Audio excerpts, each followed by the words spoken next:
before even Bitcoin and before Bitcoin to crypto and, you know, all this forward and what could it actually like, you know, give into this whole, not even ecosystem. And now we're talking about like global ecosystem, right? You know what? Even more crazier.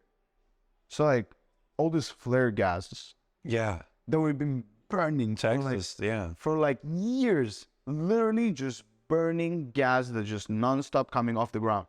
Instead of burning it, we took that gas, put it in another generator because we actually found where to use that electricity for.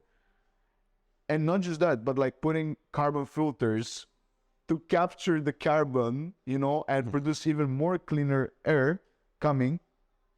So we literally removed the flare, so which is just literally burning gas with like carbon dioxide going to like the atmosphere non-fucking stop with huge flames to it, and actually producing energy out of it and producing more money, bringing back the money to reinvest back into this like ecology to keep like things cleaner.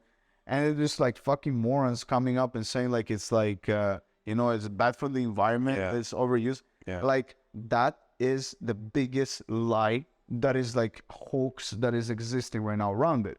I was talking to Vlad, it's literally a cheat code.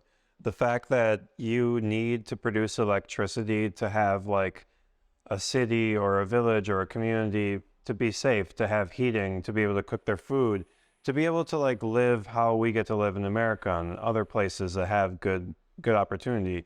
It's literally a cheat code that you can drop a mining facility there. You can have this operating, it's going to stabilize the grid. Now you have all this excess heat, whether it's through air or through water. We can actually renew this, use it for a closed loop system where now we're using hydroponics with it, we're farming with it, we're feeding our animals with it. Yeah, so that's what he mentioned, right? Vlad was talking to me about it, but so the heating water, like it's a cheat code. So because, well, I don't know, for some people maybe who are watching this specifically, like the amount of heat that obviously, we calculate heat basically on how much because the amount of heat the machine produces is basically, let's compare it to like a local house heater. If let's say here is like 2000 watts, it produces 2000 watts of heat. So the machines are very equal to that. That's like almost 1-to-1. So if a machine consumes 3100 watts, it produces 3100 watts of heat. Sure. So that turns into whatever calculation of BTU and whatever heat. We can physically track that. Yeah. So the fact that they not just reducing the cost of electricity for the residents, but they actually figure out a way of heating up water. Now, what Vlad mentioned was when a cow drinks not cold water, but like warm water, which is biologically like proven, like the cow actually produces more milk.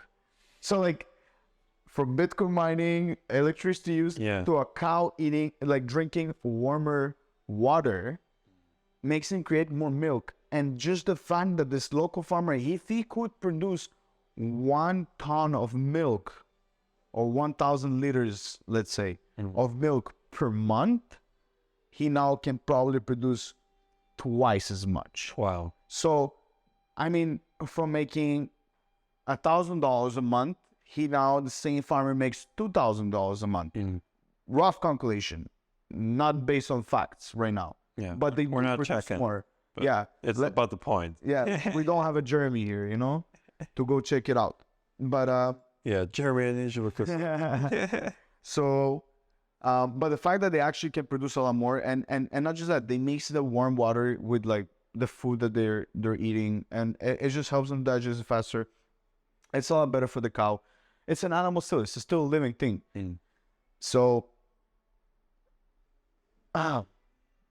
getting it all done throughout that, it's those little stuff that really affects this like crazy ecosystem, and it's now getting figured out. Because before that, they couldn't figure out what this actually could be used for, right?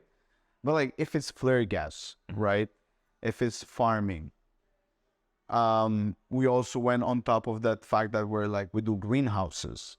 So we immerse the machines in immersion cooling, which means we take the machine, instead of having fans to cool it down, we put in a liquid cooling, let the bird circuits heat up the liquid, and the liquid goes through a greenhouse to grow lettuce, let's say. So now you take a place like Canada that has a very long winter, very cold season all year long. You cannot physically build such huge greenhouses and spend so much money on heating those places up to even grow your your food in it. And then you bring this mining that literally takes all your electricity cost to zero, because you're already making money through just using the machines and like using all the same electricity. But you produce the same heat you would if you would use just the electricity just to warm up the place. Sure. So instead of using the electricity to warm up the place, you use it to warm up the machines, make your money, which obviously there's a return on it because you don't weren't running all this shit for free. But putting it in a closed loop and shooting all this liquid around the whole greenhouse and warming up the whole like growth.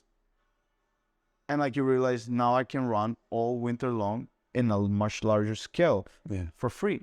So that means instead of increasing our costs on food, because we need to use so much electricity just to warm up this place, now we cost no electricity and we can go for any size we want. Yet still Hydro-Quebec, you know, doesn't want to give power. And the government is still against it. And they don't want us to use flare gas for it because they say we just produce so much heat, yet the heat is clean. It just needs to be found a way to like recycle that heat, right? So like there's so much benefits around this whole industry, and it gets better and better and better and better. The innovation is like never stopping. I agree.